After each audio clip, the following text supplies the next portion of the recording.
მოგესალმება. გილოსავრო გადარჩით და მართლაც ერთ-ერთი როგორც მედია წევს უკრაინული ყველაზე სასტიკი დაბომბვა იყო მთელი ომის განმავლობაში.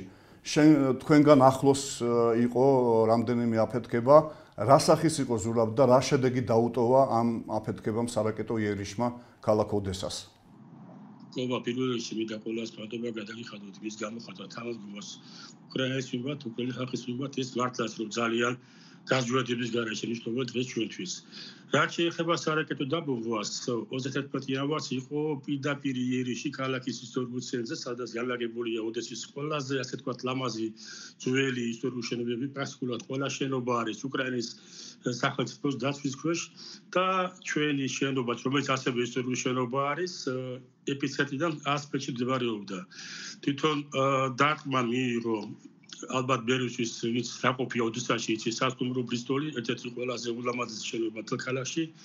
ჩავარდა ორი ბალისტიკური რაკეტა, ისკანდერ M ტიპის რაკეტა, როგორც ამბობენ სპეციალისტები. 10 წუთის ინტერვალით, ასე ვთქვათ, სოლისებურად დაეშვა ვერტიკალურად ატმოსფეროდან, როცა შემოვიდა ეს რაკეტები უკრაინის საჰაერო სივრცეში, პირდაპირ დაეშვა ბრისტოლის შიდა ეზოში. ჯერ ერთი რაკეტა, შემდეგ მეორე რაკეტა. აფეთქება იყო მართლაც გამაყურებელი ხმა, ჩვენ ვიყავით ყველა მაღაზიაში. მადლობა ღმერთს, არანაირ დაზიანდა, უბრალოდ მოვასწარეთ გასვლა შენობით, როცა გამოცხადდა საჰაერო განგაში, გავედით უსაფრთხო ადგილას და ამან გადაგვაჩნდა რეალურად. და ჯამში როგორც მე შემდეგ გავეცანი უკვე მასალებს, დაზიანდა 15 შენობა. დაშავდა 7 ადამიანი ბედნიერი შემთხვევის წყალობით სასტუმროში ძალიან მცირე ხალხი იყო იმ პერიოდში და არავინ არ დაგუპულა. დაზიანდა ნორვეგიის საელჩოს მანქანა, რომელიც იქვე იყო დაპარკირებული და როგორც მე ვიცი, საელჩოს თანაშმომი დაზიანდა, რომელიც დღეს იმყოფებოდა შენობაში. ზურაბ, რუსეთის რაკეტის სროლის სიშორეზე, ესე თუ ვიტყვით მეტაფორულად, ბევრი ქალაქია უკრაინის, იმიტომ რომ რუსეთს ძლიერი სისტემები აქვს და კიდევ უფრო ავითარებს, მაგრამ რეალურად აი ფრონტის ხაზიდან რამდენად შორს არის ოდესა დაშორებული, ამას იმიტომ გეკითხები, რომ ზოგი რუსი ბლოგერი, პროპაგანდისტები იქ წერენ, რომ ოდესა არის ერთ-ერთი სამიზნე რუსეთისა, რომელსაც სურს, რომ კიდევ უფრო მეტი ტერიტორიის მეტი მიწის, უკრაინული მიწის მიტაცება მოასწროს, ვიდრე დაიწყებოდეს მოლაპარაკება, რომელსაც ყველა ელოდება ახლა. დღეს ყველაფერი შედარებითი არის, მიუხედავად იმისა, რომ პირდაპირ ოდესაში არ მიმდინარეობს კონტაქტური ბრძოლა რუსეთთან, რუსეთს ოდესაც იგივე ფრონტის ხაზი არის. ვინაიდან სწორედ ეს სარაკეტო დაბომბვების ერთ-ერთი მაგალითია ეს, რომ ომი 100 კილომეტრს შორს არის ჩვენი ქალაქისგან. სარაკეტო დაბომბვები ხდება რეგულარულად, იგივე შაჰედების დრონების შეტევა. პრაქტიკულად ყოველდღიურად ცხადდება საჰაერო განგაში, ეს არის როგორც წესი 7-ჯერ 8-ჯერ. შეიძლება ხას გამოცხადდეს უახლოეს პერიოდში. არავინ არ იცის, როდის დაიწყება ეს დაბომბვა, როდის დაიწყება შემოტევა და ხალხი მაქსიმალურად ზაფხულში არის ყოველთვის, როცა გამოცხადდება ეს განგაში, რომ შეაფაროს თავის თავშესაფრებს და ბომბსაფარებს. რეალურად კონტაქტური ბრძოლები მიმდინარეობს ჩვენგან შეიძლება 400-500 კილომეტრის მანძილზე, მაგრამ ის დანგრევა, ის მსხვერპლი, რასაც ოდესელები იღებენ ამ სარაკეტო შეტევებისა ძალიან მნიშვნელოვანია. მე ამასთან გადავხედე ზუსტ ინფორმაციას და რეალურად უკვე დაღუპულია დაახლოებით 300 ადამიანი. რაც ომი დაიწყო, ოდესაში მშვიდობიან მოსახლეობაზე ლაპარაკი. ეს არის დანგრეული შენობების სავაჭრო ცენტრები. ქალაქში რომ გაიაროთ, შეიძლება უშუალოდ ვერ შეატყოთ ქალაქს. ომის კვალი, ასე ვთქვათ, მაგრამ დაკვირვებული თვალე მაშინ ქალაქის ხოროს ქალაქის ჩვეულებრივი რეჟიმით, რიტმით. თუმცა თვალი მაშინ შეატყობს ომისთვის დამახასიათებელ ატრიბუტიკას. ეს არის მართლმსხლართები, ზღარბები სტრატეგიულ ობიექტებთან, ქვიშის სტომბრები ისტორიულ ძეგლებთან, ასევე ბლოკპოსტები ქალაქის შესაძლებლობებთან, ყველა სამოჭრილი, აბსოლუტურად პასპორტი, თავისთავად საბუთები, მანქანა სამოჭრილი რო არ შევიდეს ქალაქში, იარაღი. ძალიან ბევრია ქალაქში, რა თქმა უნდა, კოლაბორაციონისტი. ბევრია მაინც ოდესა მაინც ადრე ითვლებოდა რუსულ ფორპოსტად, ვინაიდან ქალაქი რუსული ცხოვრობით ცხოვრობდა, რუსული ენა იყო გაბატონებული თავი და მე რო ჩამოვედი 2007 წელს, გაუცემული ვიყავი მე რუსული ენის სიჭარბით. პრაქტიკულად ყველგან რუსული ენა იყო.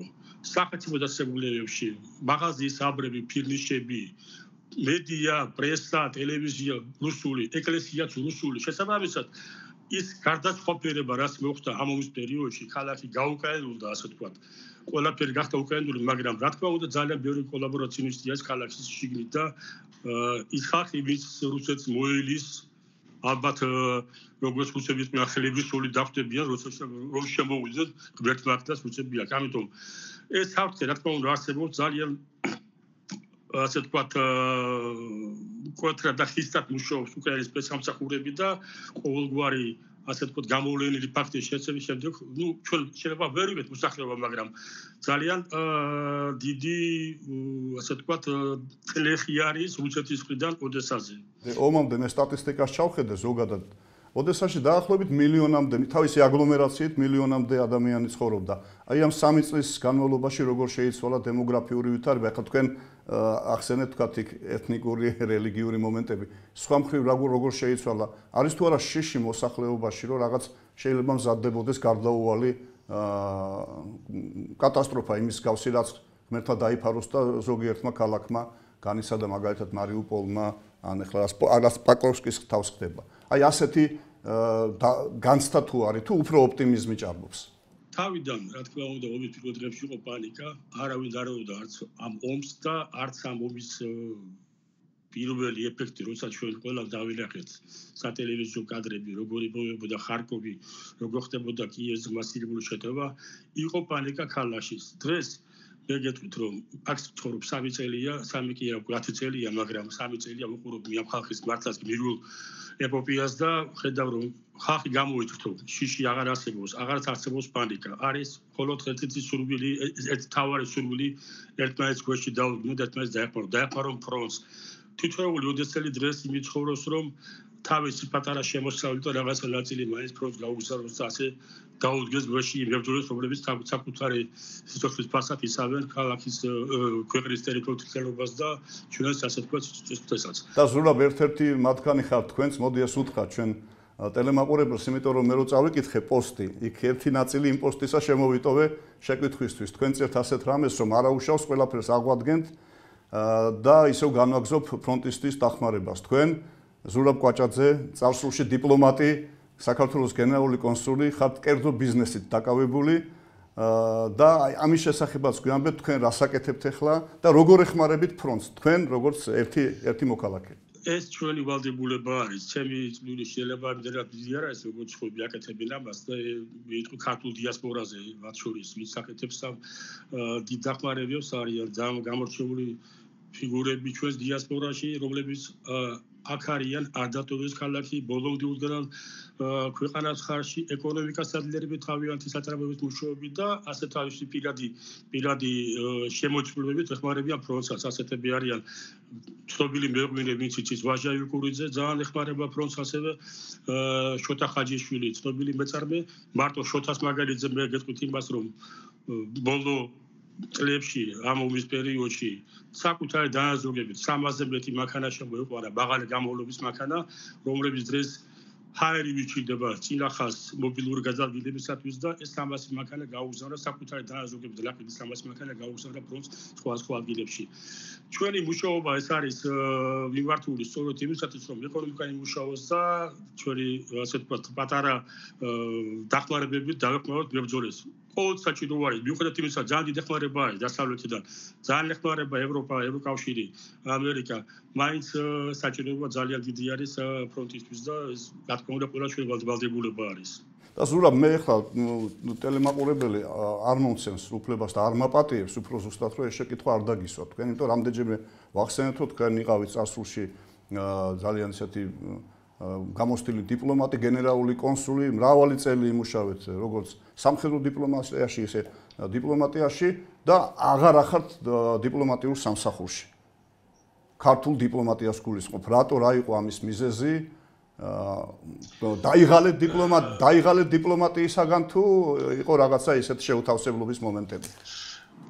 კობა, ამ თემაზე საუბარი ჩვენ შიდა პოლიტიკურ ველში გადავიყვანს, ამიტომ ამაზე საუბარი აქვს, თუმცა თვლი რომ მე ბედნიერი ვარ, რომ მქონდა იმის საშუალება, ვესახურა ჩემი სახელმწიფოსათვის, როგორც სამხედრო პირი, ასევე დიპლომატიური საჯარო მოსამსახურე და თვლი რომ ჯერ კიდევ ყველაფერი წინ არის. დიდი მადლობა ზურაბ, დიდი მადლობა საინტერესო საუბრისათვის. მადლობა თქვენ. გმადლობთ ყველას დიდ მადლობას გიხდით მხარდაჭერისათვის და თანადგომისათვის. გმადლობთ.